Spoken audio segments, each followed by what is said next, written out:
Hey everybody, this is Starjump. Graham doing an audio check. Let me know if chat if you can hear me okay. Give me that 5x5 signal so I know that my mic is working.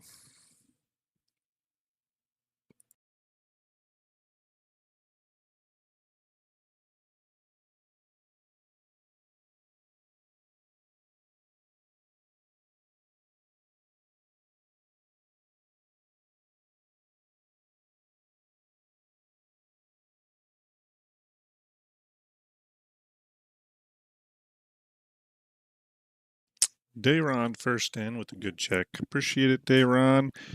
Everyone, we'll get started in just 1 second. Thanks.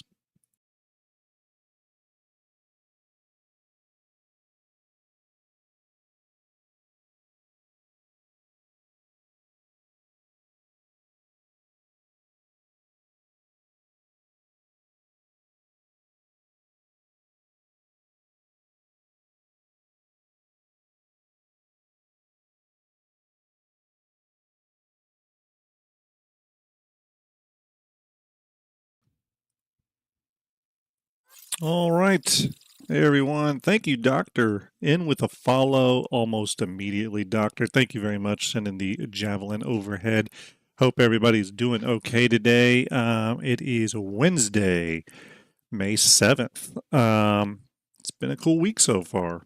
It's getting better. It was raining a lot. Now it's not, but it's good to be on here talking with you all. I'm going to go over a few things today. We're going to talk a little bit about some of the latest PTU 4.1.1 stuff. Nothing too crazy there, but again, a few interesting tidbits. We're also going to talk about fantasy versus reality in Star Citizen. Essentially, what is kind of sold as the Star Citizen fantasy versus what we experience in game, and do we think they'll get closer? Do we think they're too far apart? Do we feel like what's being sold, the fantasy of what's being sold, is accurate to what we get, or what we will get in 1.0 is, which is probably more accurate? Jake Raven, salute. Hope you're well. Karsten says, anyone know if trade is working in the PU? Do not know. It's been I haven't been on the PU in like a week or two, or couple weeks, so need to check it out. Rooster Rage says, odd, you're not showing up on YouTube for me. Well, that's concerning. Let me go to my channel here, make sure we are live. We are live. You didn't get a notification? Are you followed? Do you have me muted, perhaps? Are we muted and stifled? I don't know. Let's see here. I'm grabbing one image here, posting it in. Okay. Yeah, I don't know why you're not getting. Rooster Rage says, nope, you're not on live for me. That's interesting because we are live on this link right here. Rooster. So I don't know if you could check that link out and see if it works, but you should see us there. Interesting. Okay, let me switch over screens here. Bear with me.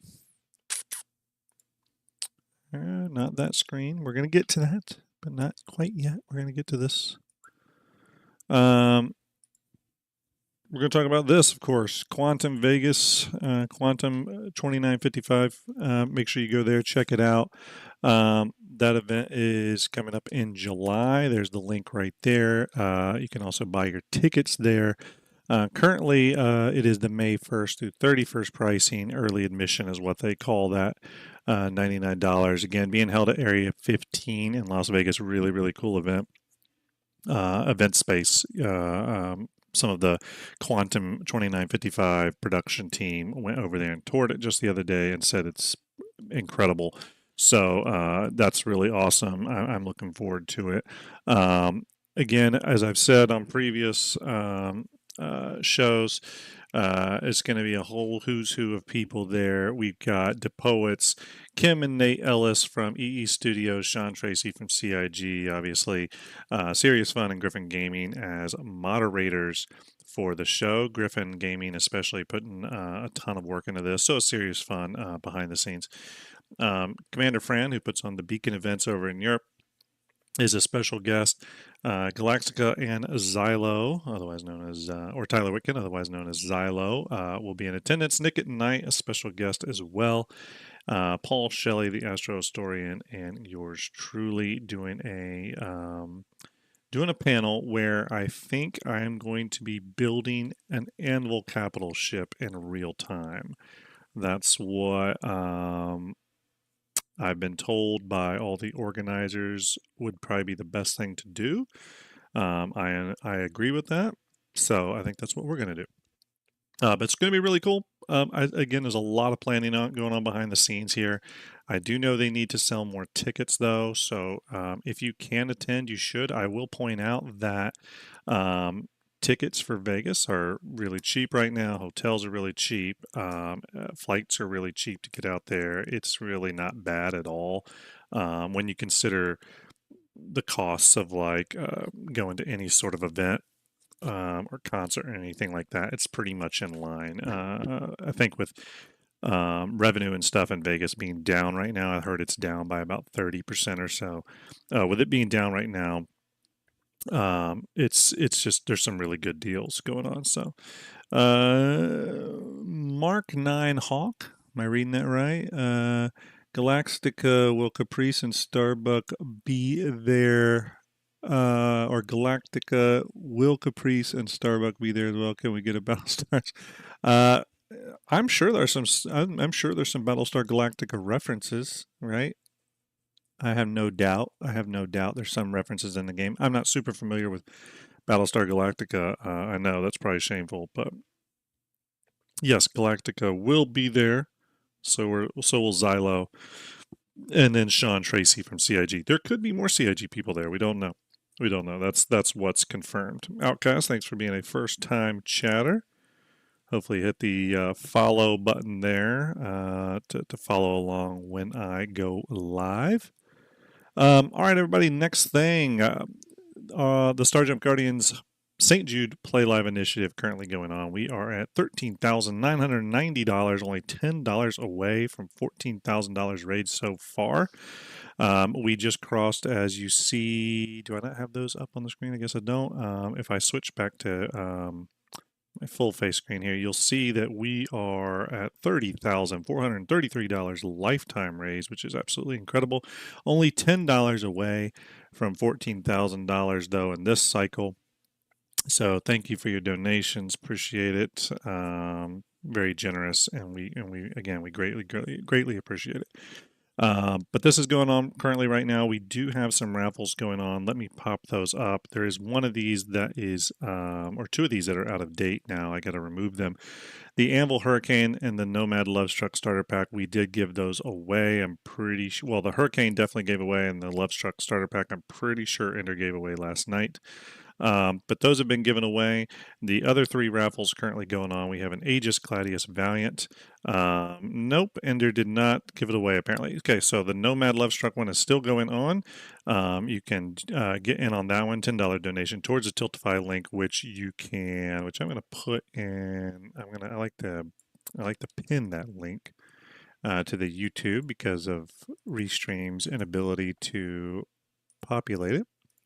Okay, so if you're on YouTube, I have pinned to the top of chat the Tiltify link, and if you're on Twitch, you can just go to the Tiltify link that will pop up when I do !donate, and you can donate towards the Lovestruck starter pack. $10 donation towards that Tiltify. We will do that drawing very soon. I don't know when, very soon. We also, on May 9th, which is in 2 days, will be giving away an Aegis Gladius Valiant. You can do a $10 donation towards that. On the 15th, $50 donation will get you an Anvil Carrick with LTI ticket. Couldn't get that out. That was a mouthful. And then on May 30th, with a $100 donation to the Stiltify link, you can get an RSI Polaris Corvette with LTI. You can get a ticket for that. Again, if you donate, for example, a little bit more, Rooster Ray's just donated $10, so we have now officially hit the $14,000 raised mark. Rooster always coming in with the donations very consistently. Rooster, thank you very much. Appreciate that. $14,000, people, on this cycle alone, and we're only on May 7th. It can only go up from here. Will we hit $15,000 this year? I think we will. I think we will. Again, y'all's generous donations have been incredible. So big shout out there. So we have lots of raffles going on. We do still have some Starjump Fleet Viewer liveries to give away and some Starjump Challenge coins to give away. So I'm starting to look at when those are. I'm getting a Starjump station plan now, which we'll give away some of that stuff on. Real quick though, can't go too far into the St. Jude conversation without thanking our raffle prize donators, of course. Big shout out to GearCon, Bingo Winchester, Lazy Donuts, and James from Icon City for donating the raffle prizes this year. That included everything from ships to stream decks to starter packs, the whole schmagilla. So big shout out to them. Thank you very much. If you are watching or lurking or watch this on the VOD, any of you raffle prize donators, thank you very much. Seriously, salute to you. So anyway, that is our St. Jude stuff. It's going very well. It's been very fun. Seeing all the stuff come in. Oops, wrong frame. But again, we still have a lot more to go. You know what I mean? We're giving away, still yet to give away the Anvil Hawk. That will be coming up, and the Anvil F7 CM Super Hornet Mark II. And then I believe we still have one more Misfortune to give away. In addition to the raffles that are currently going on with the Anvil Carrack and the RSI Polaris Corvette. So really cool. Still a lot to come. Still a lot to come. Citizen Dan says, have you all thought about a live raffle or silent auction at Quantum? You know, we haven't, but at Equinox, we did do a raffle for a custom Fleet Viewer livery, and I will bring that up to the team because that could be a good idea to do at Quantum. So thank you, Citizen. I will talk to the team on that. That could be a good idea. I'm going to put that in my notes. Thank you for that. Sinful Strife. Hello, hello. Sinful. I will actually, real quick, let me pop over there. 1 second, Sinful. I'm going to shout you out here. Everyone, go give Sinful a, let's see if I can do this. Sinful Strife a follow if you haven't already. She is new to streaming Star Citizen. I believe new to the game, Sinful. Remind me if I'm correct on that. I was in her chat just last night watching her play some Star Citizen. She's got a great community over there. She does some great content. I love her vibe to both the game and to streaming. She has one of the best raid alerts I've ever seen. I don't know. I loved it. So make sure you go give Sinful a follow over there. It's really cool to see new people come into the Star Citizen streaming fold. Obviously here at Starjump we do streaming, we do video content over on your YouTube channel. You want to make sure you check that out. And for those of you that have never been, one of the other things we are known for is the Starjump Fleet Viewer. Just put the link down in chat. Make sure you go to the Starjump Fleet Viewer, check it out, build your fleets, visualize your fleets. Again, if you've never done that, if you're sort of new to the Starjump fold, this is what the website looks like. You can click on Starjump Fleet Viewer, see the disclaimer, go to Let's Go, and then you can do all kinds of stuff here. Build your fleets. So for me, for example, this is my fleet and hangar link, and when I bring it over to Fleet Viewer and add my hangar link ships, you can see my fleet right here in all of its glory. Again, Starjump Fleet Viewer project done in collaboration with Starjump Starlet and VMXEO doing on-the-box work for this to get this product, for lack of a better word, out the door. It's been going really good. We got some great metrics on this, by the way, people. I think in a 30-day span, we almost get like 1 million requests every 30 days on this site. So it's been great. Thank you for all your support on that. So yeah, I think we're about 1 million hits or unique requests on this per month, which is really cool. So Fleet Viewer has been very successful, and shout out to Starjump Ender as well. Again, Ender kind of the flag bearer for our charity work, but also managing our community on the Discord side and helping hype up Fleet Viewer. So it's been really cool here. But yes, it's a good way to visualize your fleets. Simple. I know you're new to the Star Citizen fold, but a Starjump Fleet Viewer is and Hangar.link are two sites under the Starjump banner that a lot of people use, and you can. It's really cool. You can generate images, and there's a whole tutorial on the front page of this, by the way, that you can go to and see how it works. If you want to see the tutorial, by the way, you can just click on Starjump right here, and there's a tutorial that will take you to a YouTube video. It's a little out of date, but it's mostly still intact. Yes, thank you. Wolf says, does it make changes if you CCU stuff? Yes, that will be reflected there. You can't see it here, but I have things that are one thing, but over here it will show what the CCU is, I think, still right here, right? Let me go back up. I mean, it reflects your CCU changes for sure. Your value, your monetary value, what you spent on the game, all the stuff. It has everything in your buybacks, which is really great. You can easy see. You can search too if you have something in buybacks. So again, really handy. You'll want to check that out if you're new to Star Citizen. I think it's an awesome app, and again, it's been very successful. All right, everybody. We are today talking about the fantasy versus the reality of Star Citizen. What does that exactly mean? It means, we have all these amazing Starjump, Starjump. I'm gonna go ahead and take credit for CIG's work. No, we have all these amazing Star Citizen videos that are put out, imagery that's put out, etc.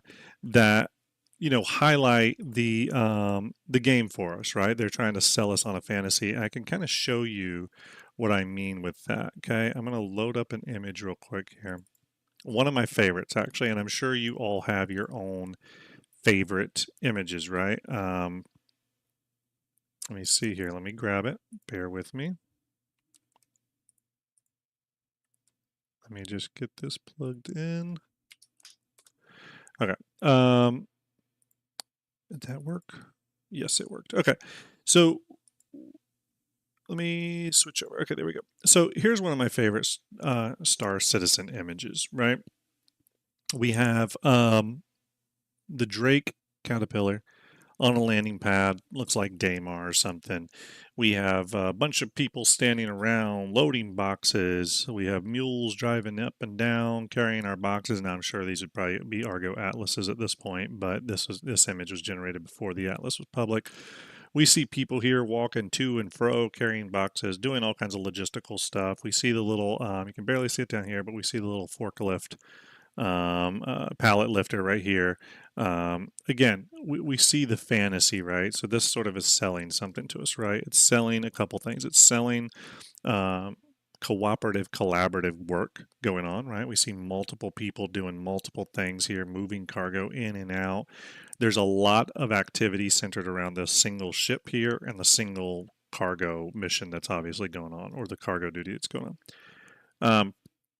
We see Drake mules being actually useful. We see, the ship all looking great, all this good stuff. But does this and the idea here is to sell the cargo gameplay loop, right? To sell. I think this image was actually generated for the mule, but it was sold to sort of sell us on this fantasy of being cargo haulers, right? And that gameplay loop, that career loop. And I ended up going in game and sort of trying to recreate this image. Obviously, I didn't have enough NPCs to do the work with me, but the idea here was that we have our caterpillar out here, we have the mules doing it. But essentially, what I was trying to have fun with this image was to understand how far. Oops, let me zoom out. How far we are from this to this, and is that is what we're sold in the imagery and the videos consistent with the gameplay experience that we're going to have? Not necessarily now. I understand now we're still alpha, but in 1.0, can this be what we expect? So if someone goes to the Drake Caterpillar pledge page and they see this image there, is this what the gameplay they can expect from the ship in the future? You know what I mean? Obviously, there could be some differences. Wolf, I know, point out the size of the box. Obviously, you could have bigger boxes in here. There might be changes, certain things, maybe different cargo vehicles loaded. But can this cooperative cargo gameplay loop work, right? And we see this in other content from CIG as well. This is in ship commercials. It's now started popping up in patch commercials, right? Which we're going to watch one of those. And they do try to sell you on the fantasy. For example, another one we're going to watch here in a minute is the Polaris commercial. Again, really interesting, but it's showing that one, and this is the same sort of narrative that's sold to us on all big ships. Is this sort of like multi-crew fantasy gameplay loop, right? Where we're all aboard the same ship. Star Trek in space, where you have the pilot, you have the captain, you have the navigator, you have people operating turrets, people operate or in the galley of a ship, or in the habs of a ship, resting or doing hygiene or eating or any of that stuff. Socially Confused says the image is also missing a person sniping you from a distance and stealing everything. Right. Well, that's sort of what we're talking about here, right? It's this idea of, in a hostile, or especially in an area that is hostile, can you expect peaceful out in the open cargo loading? Does this sell the idea that, oh, this is semi truck simulator, and I'm going to do cargo running in space? Or could this be looked at as semi-misleading because they're not giving you the true gameplay experience that we're probably going to have, right? So there's a lot to unpack there. And we'll dig into it. I mean, I don't have any answers, just right off the top for everyone. I don't really have any answers for this. All I want to do is be able to look at this and assess if the future of the game is really going to be this for us, and how do we properly sell this to other people coming into the game, right? Obviously, there's the age-old thing like, oh, watch people play the game, but watching people play the game now is hopefully wildly inaccurate to what's going to be at Star Citizen 1.0, right? Mark G says, can you explain what the captain role is even supposed to be? I never understood it. Yeah, we're going to talk about that here in just a second, because we're going to watch that Polaris video and we're going to talk a little bit about that. PQ Knuckle says, nope, never. Socially Confused says, captain owns a ship is about it at the moment. Yeah, true. Citizen Dan says, friendly A2 inbound. Yeah, exactly. So let's actually do just that. Let's go to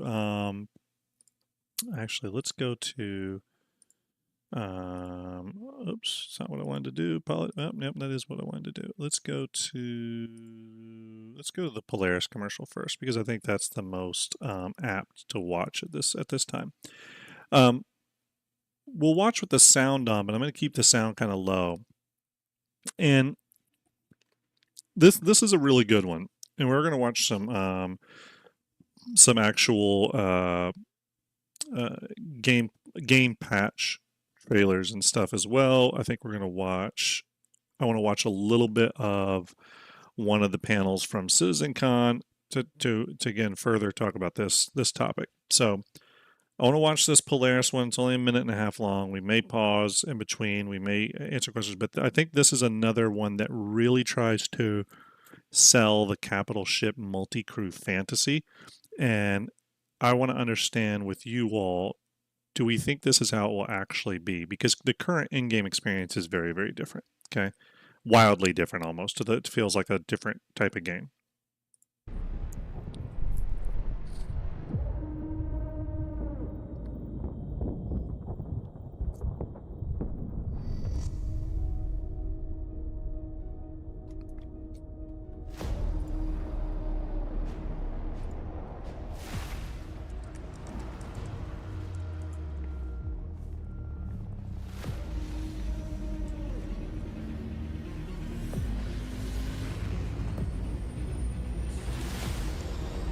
Here's another good example. We see people on an open platform loading cargo, loading stuff, getting ready to go out on a mission. This is something, again, we just do not have in the game. Everything is contained within hangars. It's very isolated. It's very this whole pre-mission prep stuff is currently very hidden from the open world. It's almost an instanced scenario because it could takes place in our instance hangars. Now we can invite people into it, but if you remember back to CitizenCon when it was talked about how there's going to be a lot of instance stuff in Star Citizen. Crazy Bob 95 donating $110 towards the Aegis Gladius Valiant with LTI. Thank you very much, Crazy Bob. Kicking it off today really well. Rooster Rage came in with that $10 donation. Now Crazy Bob's getting crazy and donating $110. Crazy, thank you very much. Appreciate that. We are well on our way now, people, to $15,000, the next goal for the Starjump St. Jude Play Live campaign. I'm excited. You're excited. We'll high five each other when we hit 15,000. So thank you, everybody. Thank you, Crazy Bob. Appreciate you. So, anyways, this whole idea of being out in the open world, everything existing systemically, including the prep for missions. We do not have that now. Everything's contained in an instanced bubble. It's very closed off. It is almost like you're going into an instance scenario when you're pre-planning for a mission. On top of that, because of that instanced setup that we have in game currently right now, what you often end up with is people not coming to your hangar at all because of the travel times involved, bugs, what have you. What people tend to be doing is then just saying, "Oh, okay, well, I'll meet up with you in space, and I'll EV over to your EVA over to the ship." I don't know if any of you have tried that. It is a lesson in frustration. It very rarely goes smoothly. This is one of the big reasons right now. There's such a huge amount of lift that goes on when it comes to getting people together to actually go accomplish something, right? It's just a huge amount of lift, and it requires, if you're going to go do a 2-hour gameplay session, it requires almost an hour, if not more, maybe an hour and a half of getting people together, right? Paul Free says it's instance because some space turd will always figure a way to disrupt, block, or destroy open play. And you're exactly right, Paul. We're going to talk about that in detail. I think that's kind of one of the major points here. Is does CIG appropriately plan for the worst people to make the worst decisions at the best times, right? So that's one. A lot of people do think I white knight for CIG. That is one area where I do think CIG consistently sort of drops the ball, is on that, and we're going to talk more about that. But everything is instance like right now, so we never have this fantasy of like the things happening out in the open, people coming and landing next to you, jumping out of their ship, coming and helping load the big capital. You all board the ship together. You take off. Again, that's all kind of fantasy, right? You're all boarding the ship together. You feel like a crew. You're helping all load the ship with essentials, extras, vehicles, weapons, gear, food, all that stuff. We're currently missing all that right now. It's a very instance, almost very solo experience where people just sort of like attach themselves via EVA because you need a crew member. How do they break out of that? I think one of the big things, I think it was mentioned in chat just a minute ago, was getting out of this whole instanced everything, right? We need bases. We need to be able to build our own bases. And more importantly than the bases, because the bases will allow us to do open environment prep like this, because they do have full-on tarmacs that you're going to be able to build. I believe they call them foundation sets. But more importantly than that, because you could technically do that now, more importantly than that, we need planetary shield tech and base shield tech. Okay, the small base shield tech stuff that's coming, which we've heard some about, but CIG really still has not broken down how the hell that's going to work. They really haven't. So that is a big thing. We need safe places to do this sort of prep work. Now, again, that goes back to Paul's comment about there are no safe places, right? but there should be. If we're going to have an MMO world where we can live the fantasy that's depicted in these images, we're going to need places where this stuff can happen pretty safely. Now, I'm willing to admit that perhaps that could be a balance, right? So, for example, if this is on your own base, let's say you've built a base with some big area to load a Polaris, right? And your whole crew, you got 30, 40 of your friends, you're all working on it, you're loading gear, loading vehicles, all that stuff. Cal Doom just donated $30 to the Love Struck Starter Pack. Thank you very much, Cal Doom. Salute to you. Donations coming in very nicely. Thank you very much, Cal Doom. But with those bases, if we have automated turrets at those bases protecting the skies, and I do think those automated turrets would need to be very seriously powerful. But if we have those doing their job, doing their thing, and they can clear the skies, keep things safe for us, then this sort of thing can be a reality. But we do need that.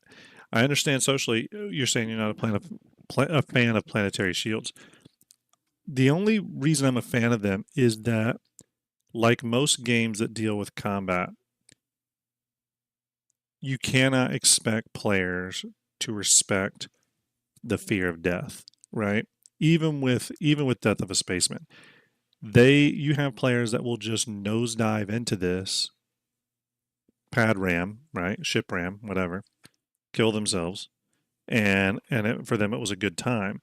When in real life that would never happen, right? So it's problematic because it's a game and there's really no consequences for that behavior other than being banned for a little bit, maybe banned permanently, but there's no real life consequences. So death doesn't have the same, so death or danger, I would say even danger itself, not just death, have no real consequences. So in that, we need an even more extreme counterbalance to push off people ruining the game for others. Now, here's the thing: there are plenty of places to ruin the game for people, right? It's a very large universe. There's plenty of room for combat and stuff like that. And I'm not even saying that you shouldn't be able to fly over a base and just bomb it with an A2 with impunity, but there should be a counterweight to that through planetary shields, planetary missile or ground-to-air defense systems in the form of turrets, missile launchers, all that kind of stuff, right? To protect you so that you can do this type of gameplay that's being sold to us. You can do it with some level of safety. And again, these are things we've sort of seen from CIG, but we really haven't been told how it's going to work. They've talked to us about planetary shields, but no details are given really. And we've seen with base defense, we've seen some of it. Back in 2023, we saw when they showed the 400i coming into the Pyro base. This was before Pyro released. We saw the missile defense system at the base activate and be pretty powerful. But we still need more of that. We've seen on the PDCs on ships, we've seen how effective they can be. But yeah, just like Loki's saying there, we need base defense to be effective. Even if planetary shields are not part of the equation, so socially confused saying he's not a big fan of planetary shields. Let's remove the planetary shield component there. Then that means we need overly effective base defenses, right? Overly effective. Bingo says, once an org calendar on the login page. Yeah, I agree. I think we need org tools that exist on the launcher, in-game, and on the website. They're all diegetic and systemically linked. I definitely think we need that, 100%. Okay, let's continue watching.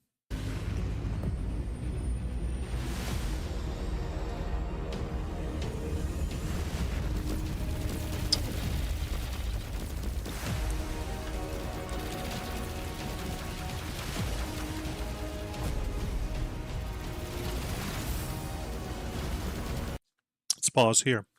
Real quick, socially, I'll answer your question there. You say you could live with shields that have a 100-kilometer range or something, but being the whole planet seems lazy. So actually, I think that's what planetary shields are. I don't think they're a bubble around the entire planet. I think they are small bubbles around outposts that are started, like official outposts, where a land claim has been essentially made.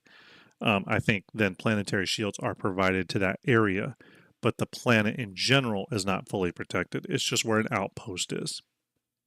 So just a heads up. That's sort of what I've heard from some back channels. But anyways, well, so let's go back to the channel here. So what are we seeing in this moment? Again, we're seeing another moment that sells people on something. We're seeing a hammerhead fly by here. We're seeing a Scorpius take off from the players. So what are we seeing there? We're seeing fleet gameplay. We're seeing large scale organized fleet gameplay. This is another thing. This is probably one of the biggest sticking points, I think, for people, where it's sold as something that's going to happen, but we haven't seen it happen. The good news here is just last CitizenCon, or was it IAE? I think it was IAE actually. And I could probably find that. I'll find that while we're watching this. But John Crew and Rich Tyrer did a talk with Jared about fleet gameplay, instanced fleet gameplay. A lot of the conversation was centered around um, how capital ships will need to be taken down. But one of the things that Rich does point out is that in the future, in Star Citizen 1.0, by the way, he did say it's coming for 1.0. He said that there will be ships that can scan ahead. He specifically mentions a terrapin, but I think it would be any game with or any ship with advanced scanning capability. That's going to be able to scan, get information, location, all that data on all the ships in an entire sector, and then relay that to a ship with a hollow globe. So think large to capital ships, Carrick, Polaris, Idris, etc. And then that hollow globe will display all that, all your fleet movements, all your party members' movements, even whether they're on the ship or not. And you're going to be able to supposedly direct ships and give them specific instructions through the hollow globe that gets relayed to them. So, for example, if you want them to task to a certain target, I believe you're going to be able to tag that target for them, and then that tag will show up for them. Yeah, very much like an AWACS. You're going to be sort of controlling the sky or controlling the space there, right? But to sell fleet gameplay, large scale fleet gameplay where you have multiple parties and multiple different ships and stuff, we need a few things. We need better strategic and tactical control and communication, obviously. We also need a party, an org system that support that. We've seen a little bit of that in the panel that was done on. As a matter of fact, do I have that up? Let me look. We've seen a little bit of that on previous episodes of, I think it was CitizenCon, where they talked about the game. Let me see if I have that actually. Bear with me, people. Bear with me. Do I have that? I may not have it. I may not have it ready. But do I have it? Maybe not. Why don't I have it? I should have it. Oh, here we go. Here we go. New episodes. Yeah, future of orgs. Let me go into my slides here. I think it's one of these.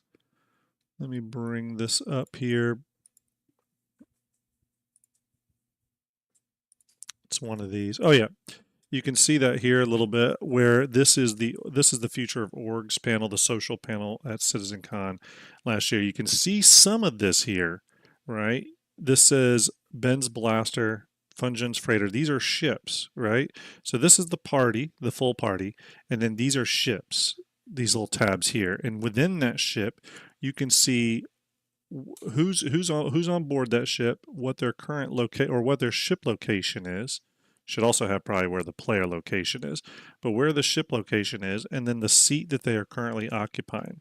I could actually see some changes here where it could be the seat currently assigned. So I think that would be helpful for people to be able to check the org app and understand where they've been assigned by the ship captain. So, but suffice it to say, you can see where CIG is going. They are thinking about this. This is something they're thinking about for fleet gameplay. I mean, we're going to need something like that, right? We're going to need something that helps organize this a little better. I actually don't think this is ultimately the right solution. This is a great party system. I think this will be great for parties, but I think we'll need a mobiGlas app specifically for fleet operations. and I think it could apply to combat, cargo running, industrial operations, whatever. But I think that mobiGlas app needs to have a bunch of stuff. It needs to have the ships involved, what that ship's role is, the ship's location, maybe even the star map plugs that in. And you need to be able to then click on a ship. It'll pull up that roster of that ship, what their current role is, who's currently on that ship, what are they currently doing, and then whatever command and control ship is set, they need to be able to send orders to that ship. So that leads to another thing. We need that idea of command and control. We need to be able to essentially set a ship up as from a hierarchy standpoint, as being the command and control ship temporarily for whatever operation or sortie is going on. And then that ship can dole out, hologlobe orders and enemy tagging or objective tagging, what have you. Okay, it doesn't all have to be combat. You could be tagging part of an asteroid field for mining or whatever, right? So, Reaper says, one second, everybody. Reaper says we'll need squadron differentiation. Bye, hon. My lovely wife is leaving. We'll need squadron differentiation as well, in my opinion. So different groupings of ships, more hierarchy. 100% Reaper. You just nailed it. We need that level of differentiation above the ships, but also the hierarchy, right? And groupings of ships, because you may want a squadron that consists of 2 to 3 ships. Okay, and that squadron can be given orders. Those orders are then disseminated, one of those words, down to the ships within that squadron. So this kind of alters the thinking here. It's like, okay, well, are ships treated completely isolated, or can you separate them into groupings? Well, is a grouping technically a party, like we're seeing here? Is that technically a full party, which would be a squadron? But if that's the case, if you have multiple squadrons going on, how do they all get orders from one command and control sort of apparatus, right? So as you see, there's a lot that goes into this. That's why personally I'm hoping CIG gets out this social stuff sooner rather than later, because I think there's a lot that has to be figured out here, and there's no way they're going to figure it out day one, right? Let's keep going.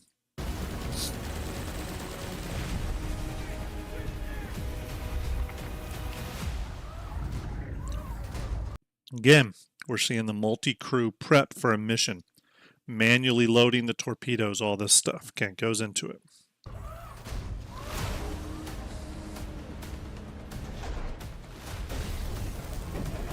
Let's pause here.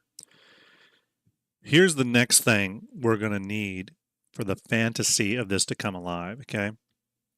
We are going to need a way, and this goes sort of into org, I would say org, but also maybe even crew control.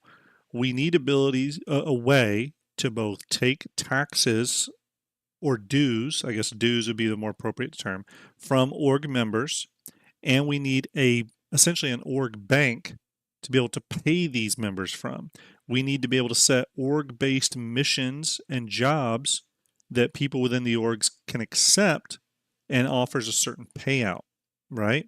And that money for that payout needs to be handled via escrow, right? So if you're a ship captain, let's say you're a Polaris captain, okay?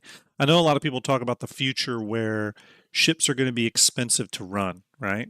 Imagine you're a Polaris captain in the future, Star System 1.0, okay? You load up your ship with armament, right? You purchase the 28 size 10 torpedoes, you purchase all the ballistic ammo, all that stuff, okay? You purchased it all. You buy a whole bunch of food. You bring extra, food, water. You bring maybe some armors, a whole bunch of weapons. You have all this stuff. You bring it up in your freight elevator, or it's at your base. Okay, you can't operate this Polaris on your own. So what you do is you then set a work order, right, within your org. That work order may say patrolling Castra take place on this and this date at this and this time. I have 10 open slots on the ship, 10 open crew positions. These are the people I need. Here's what the payout is with a little contract accept order. And when you accept that, the money comes automatically out of the captain or whoever started the contract order, or the mission order. It comes automatically out of their purse, gets put into escrow, and if the person who accepted the mission accomplishes the goal, which meaning gets to mission end or sortie end, and there would have to be some clear milestone for that, then the payout goes forward. Or maybe you can set up those parameters too. Maybe you do pay people in advance or pay half up front and half at the completion, whatever.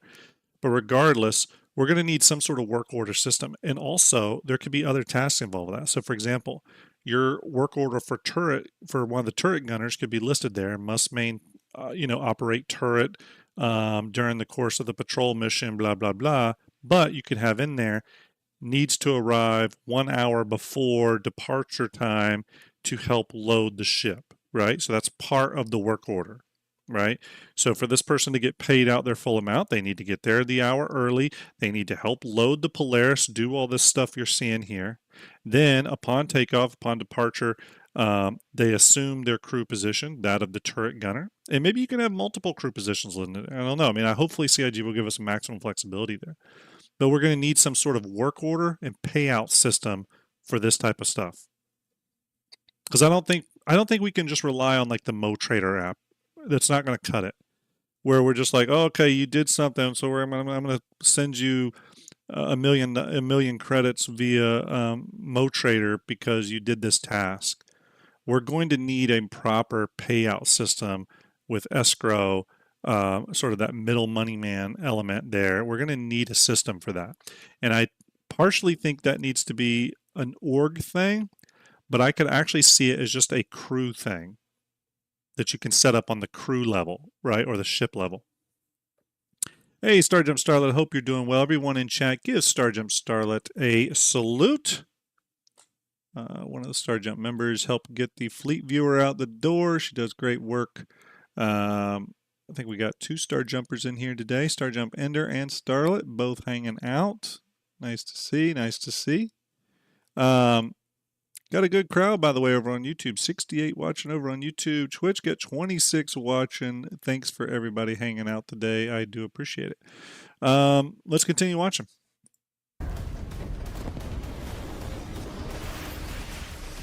Again, you're seeing a coordinated attack, right? We need ways to coordinate.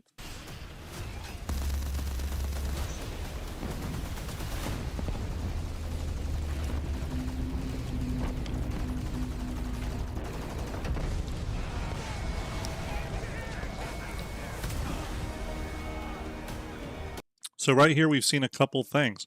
We've seen engineering gameplay. We've seen it. We've seen engineering gameplay. We've seen medical gameplay. Just happened in this one scenario. Okay, you're gonna have people on the ship that need to know that is their role. Again, it goes down to those crew assignments, right?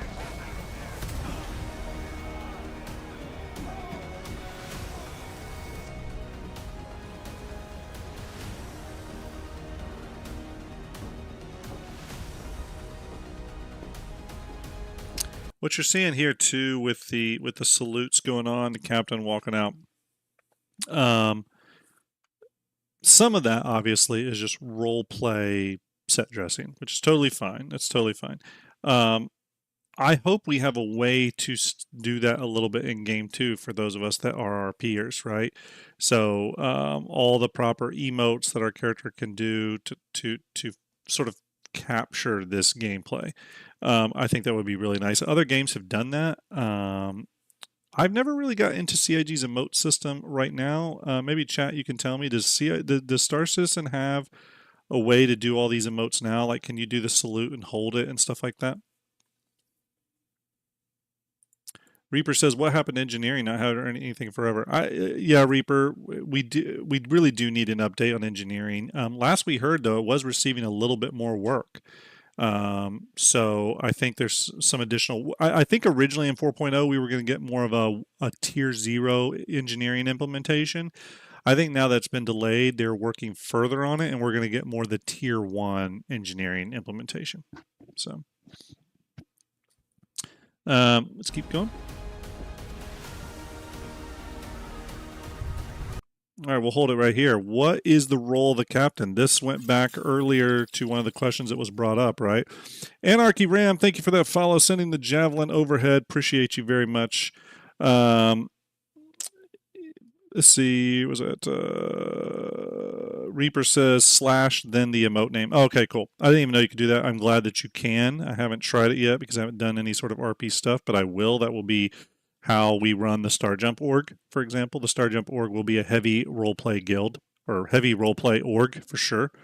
That'll be something that is critical for us as an org and will be one of our requirements for joining.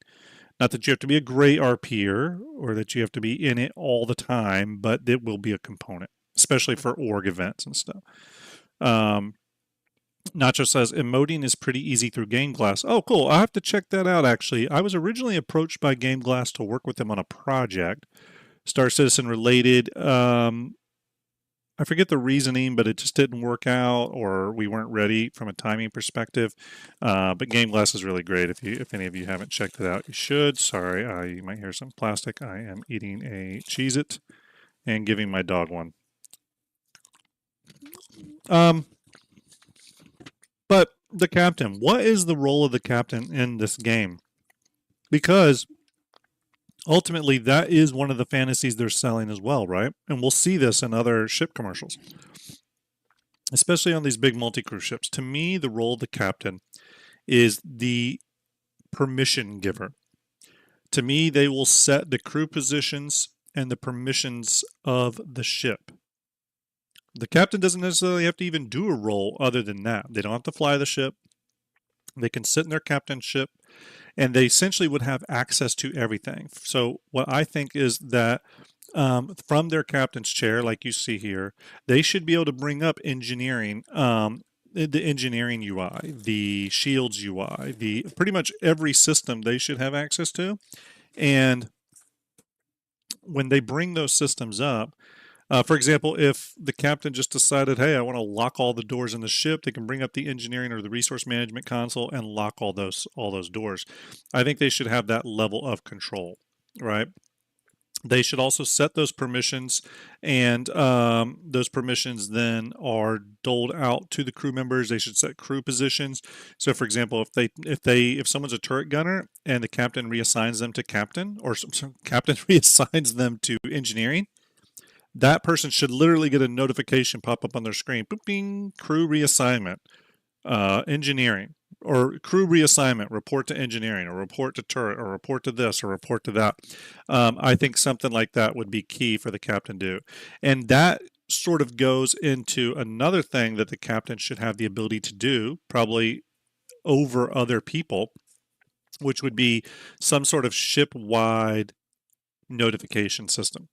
So the captain, and maybe the XO or something like that, or maybe the senior engineer, they should have the ability to send out ship-wide notifications, right? That aren't chat-based. They pop up as literally a notification animation, right?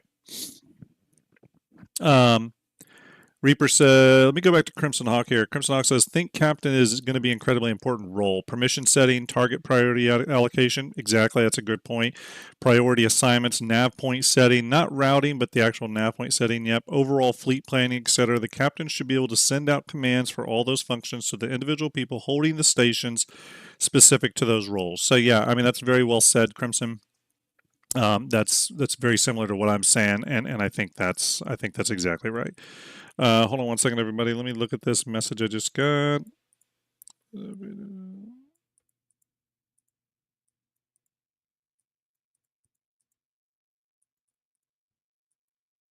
One second, everybody.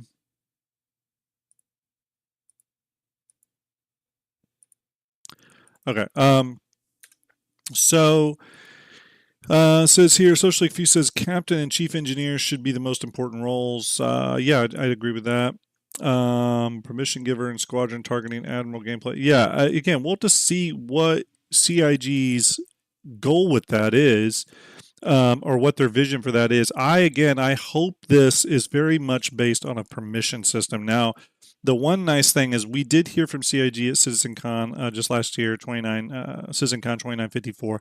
They did talk about permission systems, but there's a lot they didn't talk about for orgs and big groups in regards to permissions, hierarchy, and rank. Um, uh, they haven't really talked about the differentiation between org and crew. Organization abilities. And maybe crew's even wrong. I think they're using the term party, and I think party's probably correct because you could be organizing a group that's not on a ship. Maybe you're doing ground operations or who knows. So party probably is better, but you could easily rephrase that as crew. Um, and then also the whole financial side of those apparatuses, right? Of being able to take dues from org members, dole out money to org members, set up those work orders and those mission contracts.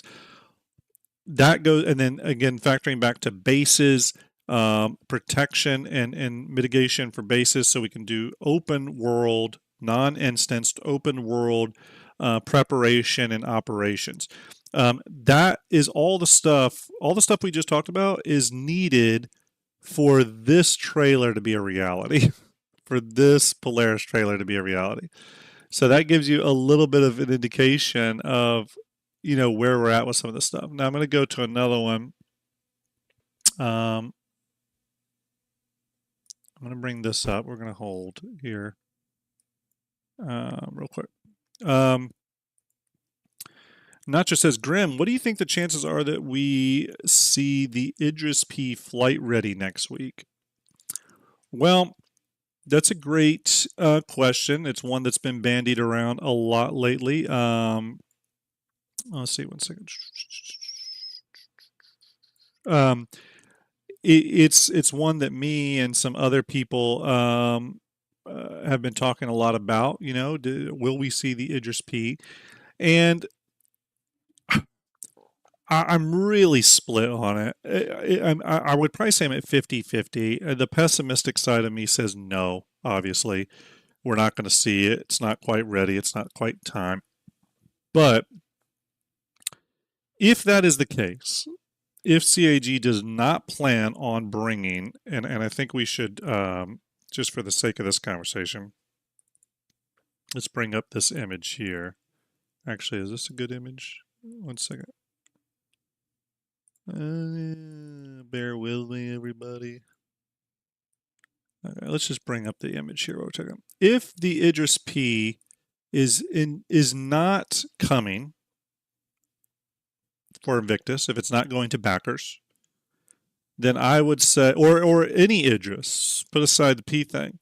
If any Idris is not coming to the backers for Fleet Week, then CIG is guilty of trolling the Star Citizen community in epic fashion.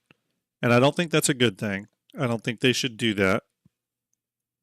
But they've really not hidden the fact that they're putting a lot of work into the Idris.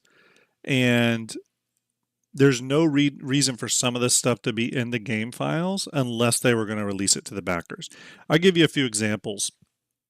Not only have we seen a lot of the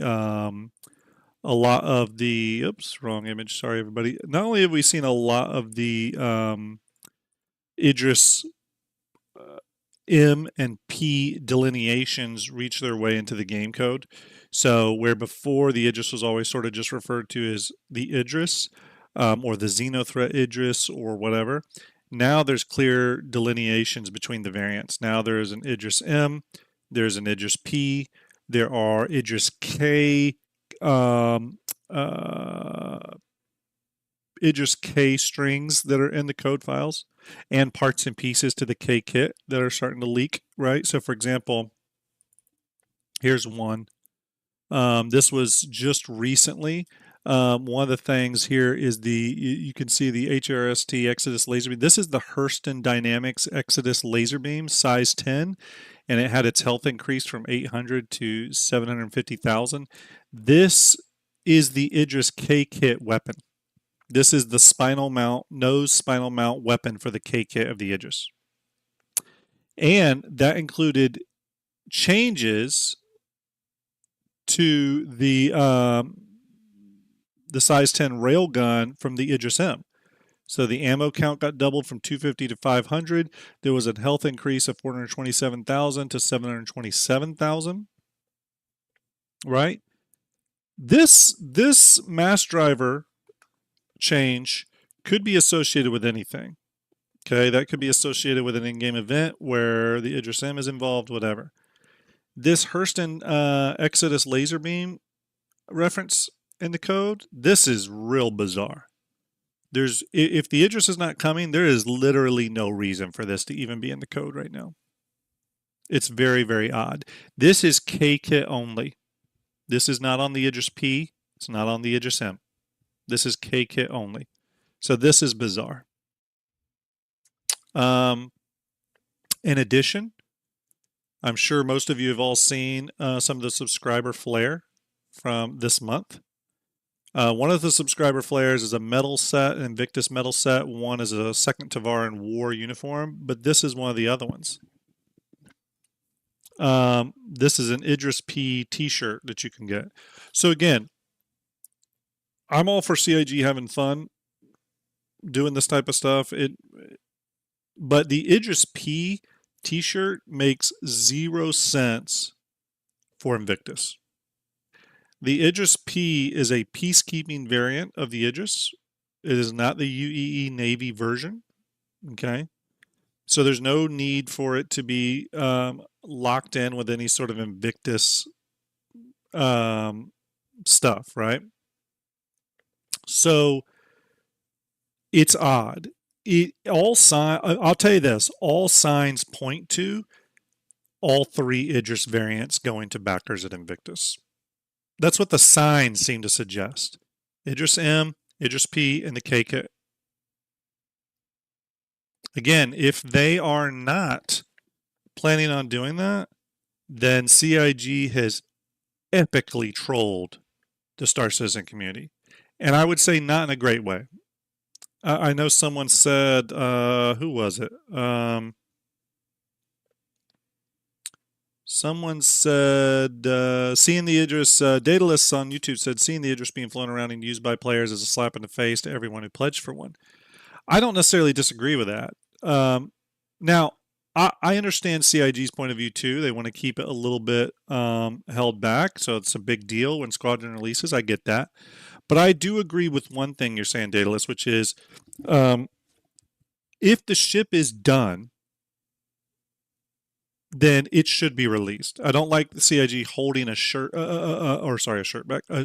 back just for the release of Squadron. That made sense up to this point because we knew they were still working on the Idris. That was very, very clear. The Idris was not done and not ready for the PU. So, again, and Mick D says, I disagree. I don't think the Idris is coming. So, for me, for example, I don't have an opinion either way on it. I'm 50-50 on it. I'm not convinced it's coming, but I'm also like, well, damn, all signs point to it's coming, right?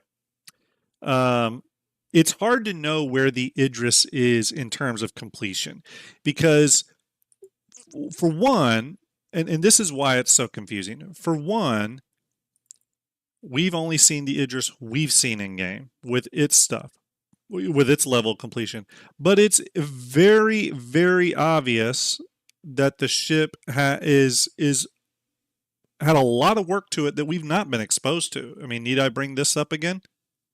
I know I brought this up a lot, but I mean, this is an entirely new exterior for the Idris that we have not seen in the PU yet. So what we have to get away from is this idea that we understand where the Idris is in its development. We don't really know. I can tell you right now, obviously I have a few developer contacts. There's other content creators that have even more developer contacts. I haven't heard from any of the people that know people that seem to fully understand where the Idris is in development. But this image alone says that the Idris has got to be much farther along than what we've seen in the PU, because they've got an entire exterior here that we haven't seen. You know what I mean? So we don't really know. But I'll say this again. I go back to this. If the Idris P is not coming, then this shirt is kind of messed up. It's kind of messed up. And I agree with people that would be a little frustrated that it doesn't come. You got people flying it around. You're putting out shirts with the Idris P on them for some reason, right? It makes no sense. It makes no sense. But all that does not mean that the Idris P is coming out either. You know, this is CIG we're talking about. This could be just the beginning hype phase for the Idris coming to us later down the road. We could have a big ship video from John Crew and Ben Curtis where they go into, they may talk about, for example, they may talk about the changes made to the Idris and just getting us excited for us. And they may still say, yeah, the Idris is coming. When Squadron comes out, here's all the great things we've been doing to it. Here's an example of the size 10 Exodus laser beam weapon. And they may be showing us all this stuff, but it may not be coming. It may not be coming for Invictus launch week. But it would be epic trolling. Yeah, Devilus says it there. It would be epic trolling to the point of a little bit antagonistic if this shirt is what's coming out of subscriber flare and the ship is not coming out. Again, it's not, a shirt doesn't mean a ship should be coming out, but my God, you are really stoking the fire. So if this is indeed the subscriber flare, which we've seen it is, and all this other Idris P stuff is in the code file, or in the code, in the 4.1.1 code, which it is, and CIG knows exactly what they're doing with that code.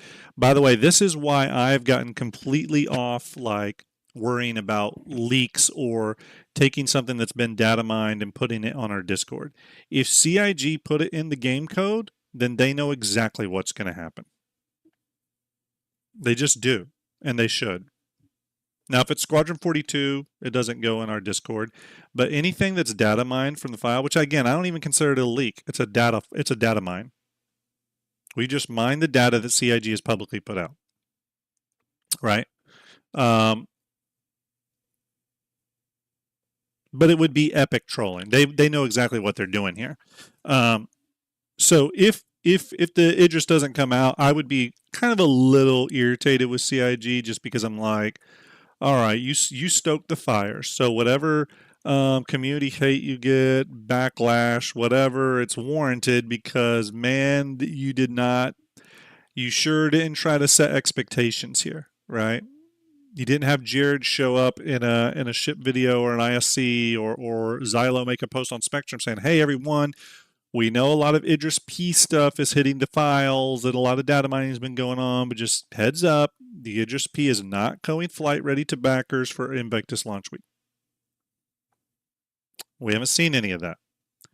So, to some degree, and I think most of you would agree with us, to some degree, we need CIG to be responsible, right, with how they put this game out there, how they communicate about this game, the hints that they put out there, all that kind of stuff. Because if they're not being responsible, then we're going to read into things wrong. We're going to have backlash and stuff. I mean, I can't tell you how many people I've talked to where they've all said, "Oh no, the Idris is definitely not coming," and I'm like, and I've even seen people that are known for leaking put out statements of that. I've seen content creators say that, but my argument to that is, well, people have a right to think that because CIG has literally made it, beyond obvious that that's what they're trying to do. You know, or those are the hints they're putting out there, right? Is that they're trying to put this out. So for me, I mean, it would be an epic troll. Let's see here. I went on a rant. Sorry. Starjump Grim. Do they need to do they need to? They said 6 months ago Idris comes with Squadron 42. Yeah, they said that. They also said, you know, that they also said that the Idris, or they also said the F8C would come in with Squadron 42. You know what I mean? So again, it goes back to the thing. I think people are entitled to think changes can happen. That's all I'm saying.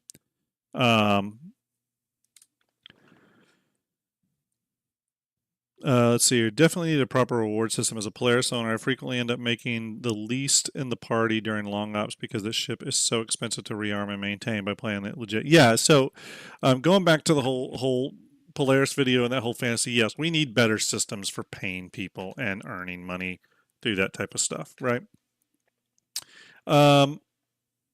Absolutely. So yeah, going back to the Idris talk, everyone, real quick. Yes, I think all signs point to the Idris variants going flight ready at Invictus launch week or going to backers.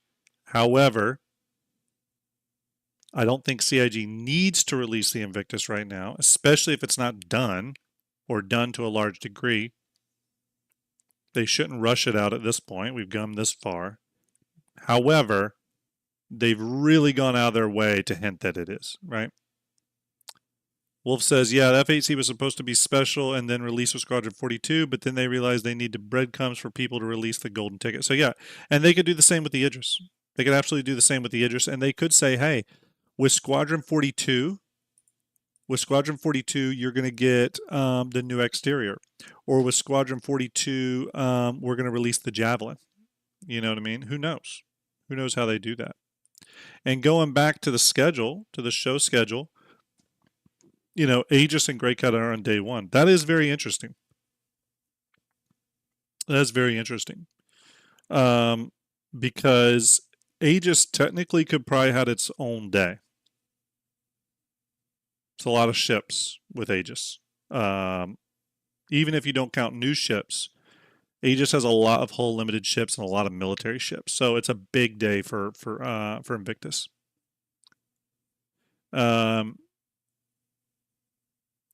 Star Raven says, have you thought about the lore years between Squadron 42 Idris and PU? Yeah, I have, Star, and they really don't make any sense. The Idris has been around for a long time, and Squadron 42 was in the past compared to the PU, but not like a huge time jump. The Idris has been around forever. Paul Shelley over on his show has already talked a lot about how the Idris exterior doesn't really changed over the years. And it also, to me, it wouldn't make any sense that we go from a really crazy, aggressive, awesome looking Idris here in Squadron 42. And then for some reason, a few years later, the Idris is completely different and simplified looking. It just doesn't make any sense, personally. Like 0 sense at all. But you know, I don't think there's a difference there. The Idris M variant that'll come to players is supposed to be the same version that flew in all the battles, right? And the Idris P is essentially just a slightly decommissioned version of that ship. It's not a different ship. It's not a different hull. It's just the same ship, but with some of its weapons removed. So I don't think there's a difference between the two. Now, that's not to say that if the Idris was to go flight ready for Invictus, they'll give us the old exterior, and then maybe with Squadron we get the new exterior. Much how they're doing with the Vandal ships, okay? Which I think they're complete overhauls, but you get what I'm saying. We have the old ones now. Maybe we get the new ones with Squadron. They could do the same with the Idris. Zarek says the Idris has been reworked throughout the years. Could be Mark 1, 2, all the way up to 6. It could be. It could be.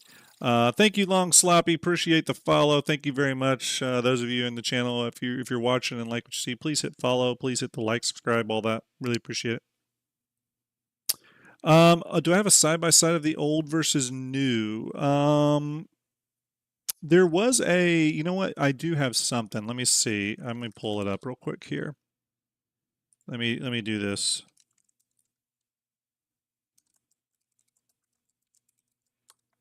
There is one.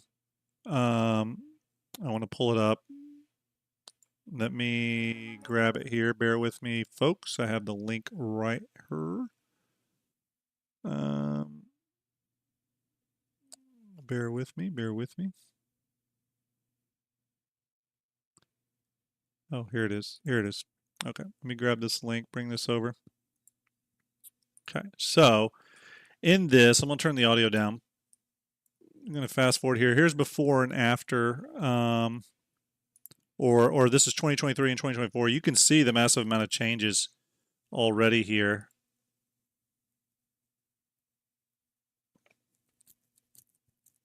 You see these ships have not changed. There's different lighting going on here, but the ship itself is still the same ship. I'll fast forward here a little bit. Okay. First thing to note, here's our Idris. The Idris exterior has definitely changed. This is the old one here. You notice back here the side-by-side up and down engines. But then on this one, you see the Chevron engine, much different engine. Different lights on the exterior. Again, general form factor the same. Yes, it's very drastic, Wolf. It's very, very drastic. You can see here, here's the side-by-side engine, here's the Chevron engine. The bridge has also been different. Some of the external form lines have been different.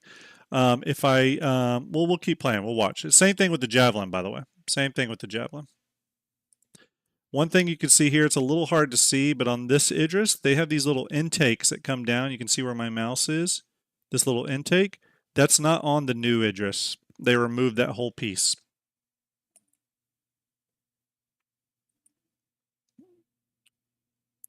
Hammerhead didn't change much, if at all.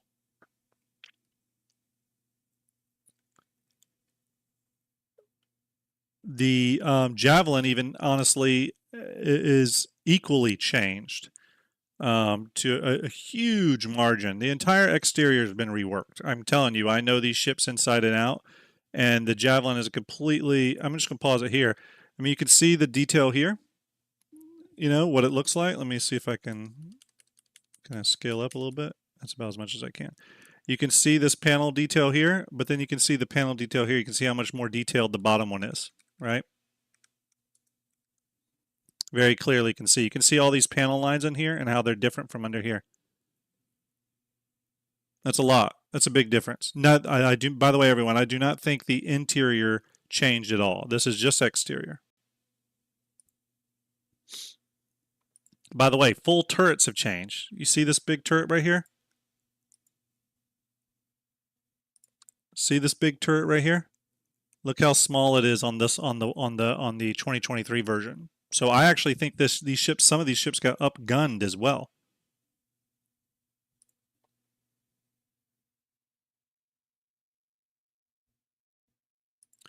I mean, look at the difference between those two. This is the Aegis Javelin, 2023, 2024. We have not seen the 2024 version in game, by the way. The version we've seen during Xenothreat and all that, that is the 2023 version. We have not seen this one in game. That's a big damn difference, right? Another big place you can see is the observation window. On the old Idris, it's a lot bigger struts here. You can see these big, large, imposing struts on the window. This is where your character start is. This one down here, here's the observation window. You can see they've completely changed it, right? Let me grab the dog real quick here.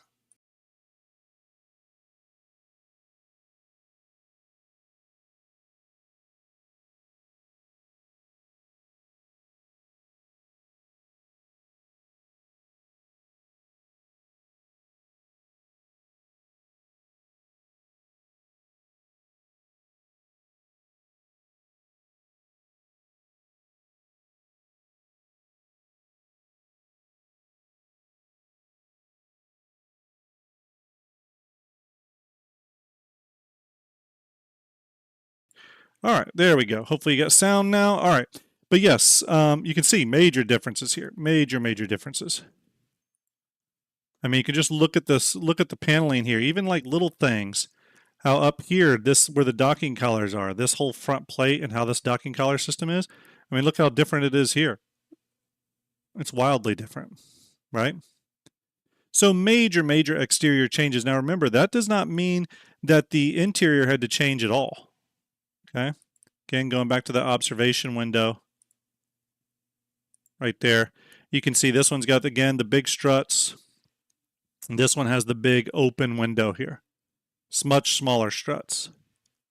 A lot more detail in this version. Again, as I've said before, this is to bring it closer to the Polaris in terms of detail. Let me see if there's a moment where we can see the Idris a little better. Let's see here. Maybe not. I'm not sure.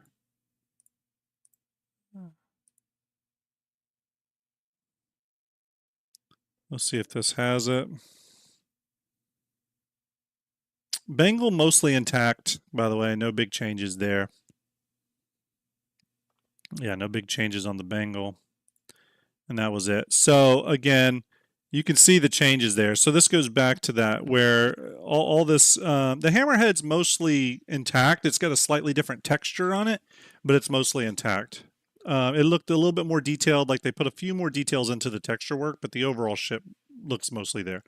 All this goes back to our discussion there, though, where the Idris, again, they're highly hinting towards that. So, I wanted to look at this video real quick here too. Let's get back to it. This is 1 minute and 46 seconds. Let's watch it.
So,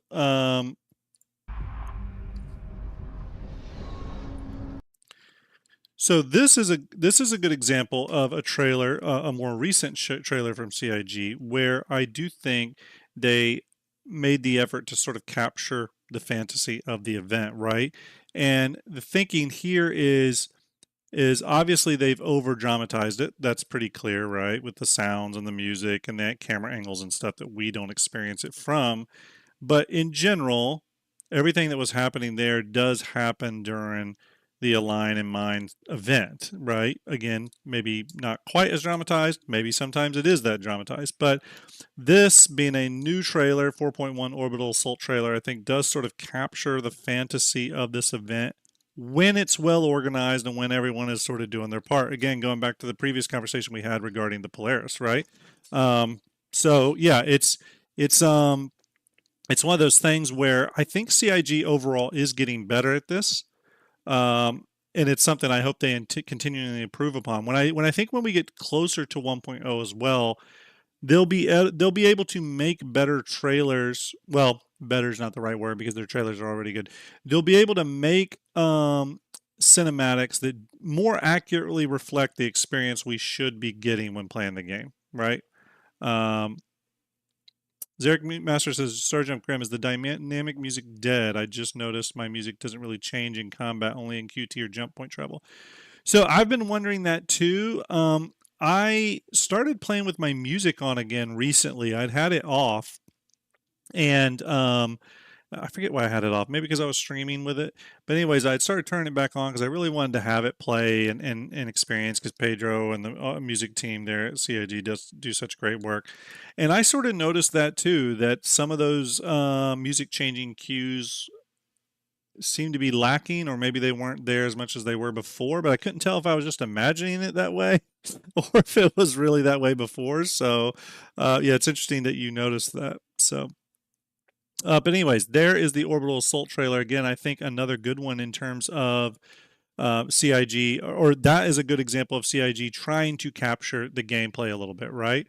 Now let's go to one that I think is, again, going back the complete opposite direction, where they're capturing something that's very unlike anything that goes on in game. But this sort of then brings up another sort of point, which is how much I'm going to risk letting my dog down here again, by the way, everyone. Hopefully it doesn't bark.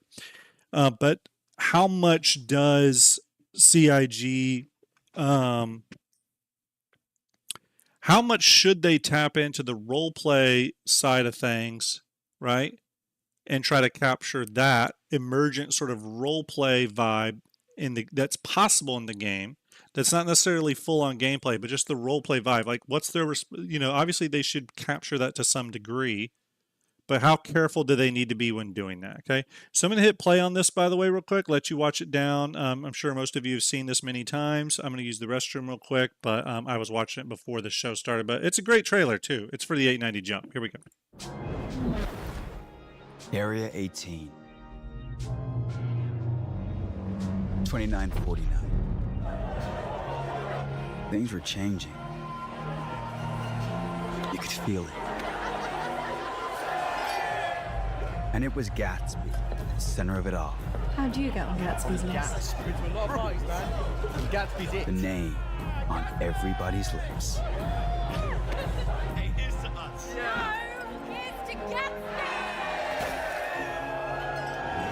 You never knew where Gatsby might head off to next, but that was half the fun.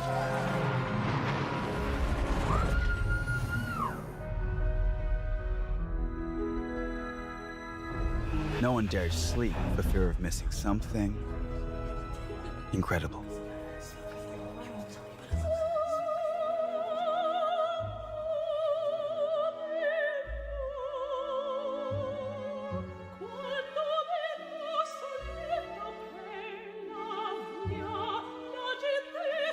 In Gatsby's world, nothing was off limits. Unless you were trying to crash the party.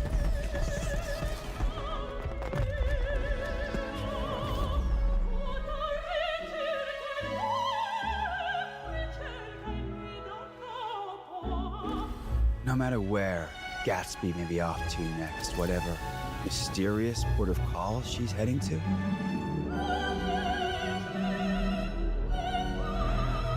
the next time I see her, won't be soon enough.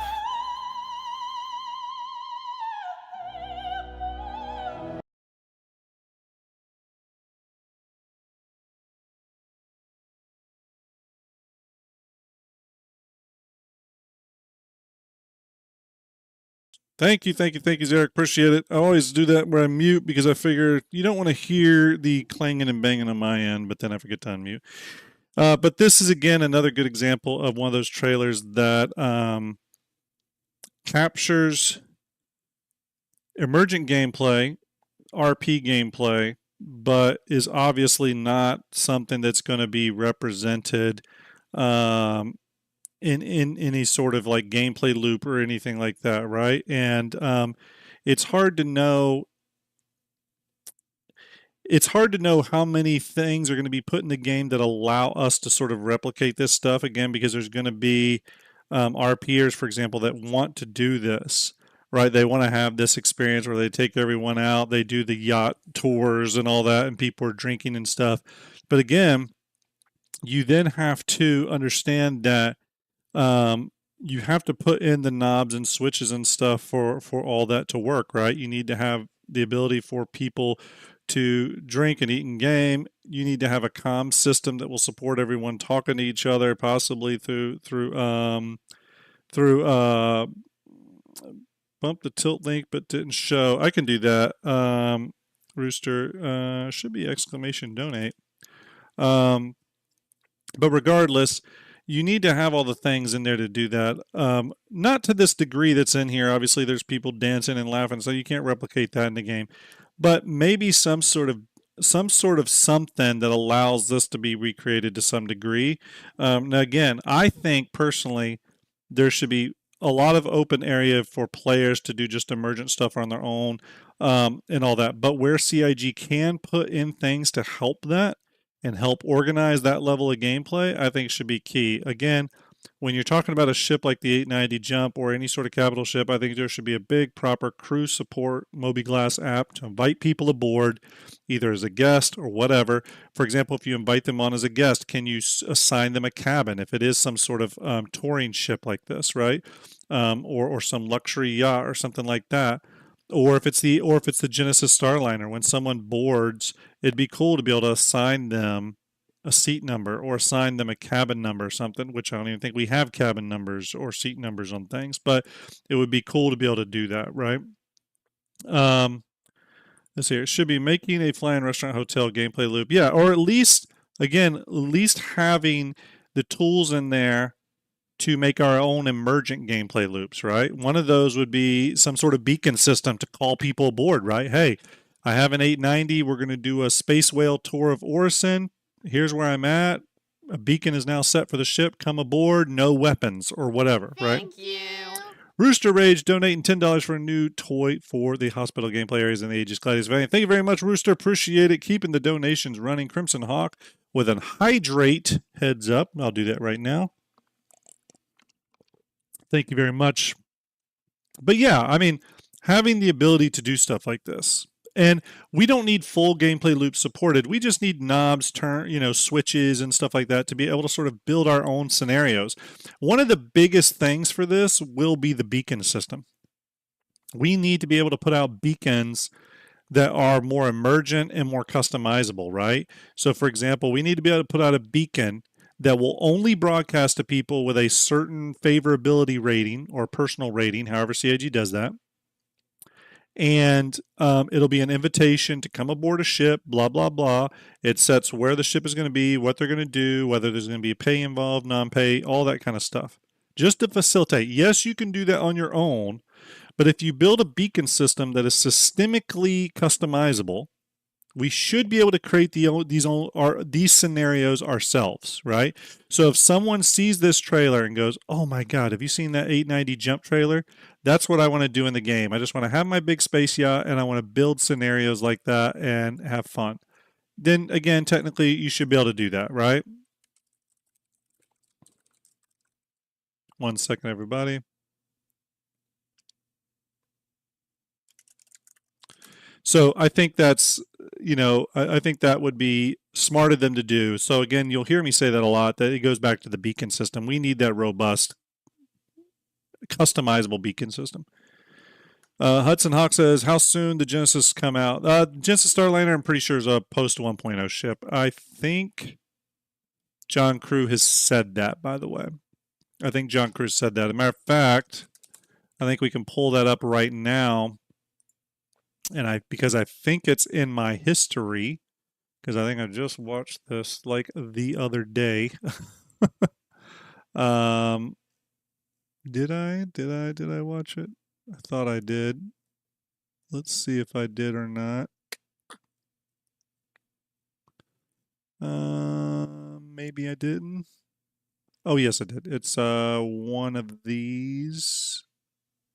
Might be this one here. Let me bring it up.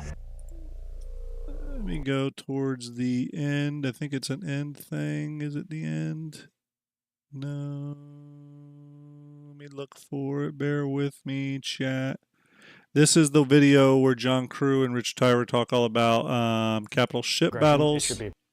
but it's not that one. I think it's this one. Let me bring this up. Where's my...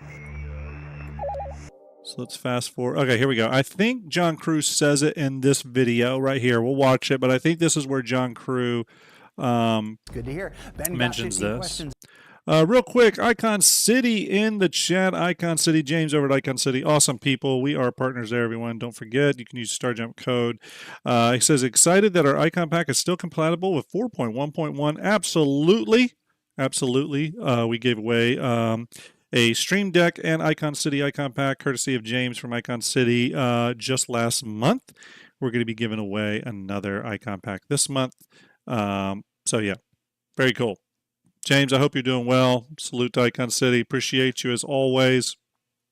Someone asking about the Genesis, though. Yeah, I'm well. I'm holding up pretty well. Pretty well. Work's been very busy, but luckily I have this awesome community that's putting up with me and my ragtag streams. So here we go, everyone. This will answer your question about the Genesis. I think they bring it up. In 2 minutes, how many do you think you're going to get? Oh, let's go for 16. All right, so let's put 2 minutes on the clock and begin. Who are you and what do you do? My name's John Crew. I'm the vehicle director at CIG. You're in a desert walking along in the sand when all of a sudden you look down and you see a tortoise. It's crawling towards you. Why did you nerf the Corsair? It was massively outperforming all other ships in the game. It had 40% of the kills overall just by itself, so it needed bringing down a touch. The current reduction in its efficiency is not going to be the final way. We want to do a bit more with it. What's the drama with the Polaris torpedo tubes? It's not clear that they actually rotate and feed from the bottom and skirt around the elevator shaft. Is that what they really do? That's what they do in the animation. Where is my Crusader Starliner? It's going to be after 1.0. Will you ever make... There you go, everybody. Genesis Starliner. It'll be after 1.0. Said there by John Crew himself. Very clear, very clear. Again, these question and answer sessions they did were awesome. I would love for them to do something like this for Invictus. So, yeah. Real quick, everyone here. Nacho says, Grim, what do you think about the deafening silence around the Ironclad? Is it any indication that it's not ready, or that we're about to be pleasantly surprised next week? That is a tough one. That is really a tough one. I've went back and forth on this ship a lot, and it's hard to say. I would honestly love for it to come out. I'm excited for it. It's one of the ships I'm probably most excited for. But I really don't know. I don't think the silence on it is concerning, just because I think that they are working on it. It just may take longer than we thought. They may be wanting to release both variants at the same time, which would push it. We really don't know. I will say this, though. I would not be shocked if it came out during Drake Day this year. But I'm not betting any money on it. I'm not betting any money on it. I really ain't. Zarek Master says, Drake XL hangar is all I'm going to say. Yeah, so there is an Fleet Week XL hangar attached or as a child in the code files. It's a child to the parent code for the Drake Hall. We don't really know what that means, though. That could just have something to do with it being tied to Area 18. Doesn't necessarily mean that there's a surprise coming up from the hangar. We don't really know. It's kind of all over the place. So yeah. Real quick, everybody. I just realized the time, and I do got to get back to work, unfortunately. But I'm going to send you over to. It's been fun chatting today. We're going to do more of this talking. So real quick here, I should say, why did we do this? Why did we do this sort of chat today? Right? We did this chat today because I'm gearing up for a bigger episode of Starjump Station on this very topic, right? Fantasy versus reality. And this is an episode of Starjump Station that I want to have EE Studios on, Natronics from EE Studios on as a guest. So having this conversation, being able to walk through a lot of this stuff, talk with it with you all, helps sort of get my head in the right frame of mind for the Starjump Station episode. And I think it's going to be a bigger topic, a little bit more organized. I won't sidetrack on Idris talk and stuff, obviously, during the Starjump Station episode. But these weekly chat episodes are a good way for me just to chat with you all, get some back and forth, talk through some of this stuff. Sometimes I learn things, or I'll even take little notes down as we're talking. People bring up great things in chat. Almost always, I will go back and read through chat after I do these streams and pick up good talking points for the station episodes. So, yeah, it's very fun hanging out with you all today. I know, I wish I didn't have to go back to work. I really wish. I'm going to send you over to Citizen Spooner today. Thank you very much for the St. Jude donations, everyone. Do not forget, we'll be giving away that Nomad Love Struck Starter Pack tonight, according to Ender. And we have those other raffles going on as well. So do not forget to donate. We've raised an incredible amount of money. $14,200 raised. That's insane. Oh, Blurry Pixel just came in with a $50 donation to unlock art supplies. Blurry Pixel just won a ship the other day. I think it was the Hurricane. Blurry Pixel, salute to you. Thanks for those donations. Really appreciate it. Zarek Masters in chat says, Starjump Grim, can we get a shipyard crumb? What's next? You can. The next pre-recorded like big video of shipyard is going to be on the Aegis Nautilus. And then right after that, it's either going to be the Genesis Starliner or the Javelin. They are both in production. It's just going to depend on which one finishes first. I would like for it to be on the Genesis Starliner, though. So currently, I think it's Nautilus, Starliner, Javelin. The Nautilus one is going well. I'm actually doing 3D renders for it right now. I'm doing additional modeling to the ship just to bring it up to standard for the Fleet Viewer or for the Shipyard episodes, but I am hard at work on those, okay? I promise.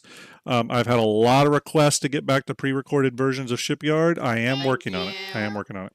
Focus just donated $10 to unlock a new toy at St. Jude. Focus, thank you very much. Salute to you. Thank you, everybody. Our total now is $14,210. Absolutely incredible. I'm going to send you over to Citizen Spooner. Awesome dude. Please give him some Starjump love. Thank you all for hanging out with me today. It was a lot of fun. My friends over on YouTube, thank you for hanging out as well. And all that you do showing up to watch my episodes. Really, really great. I do appreciate it.